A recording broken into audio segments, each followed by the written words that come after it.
6 Auto weggeschmissen hat.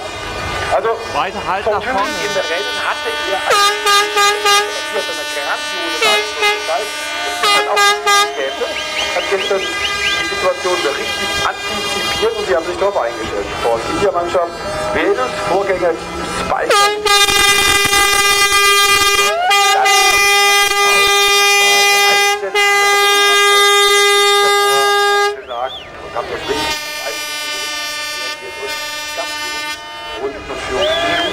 Für Markus Winkel und seinen ersten und bisher auch einzigen Grand Prix.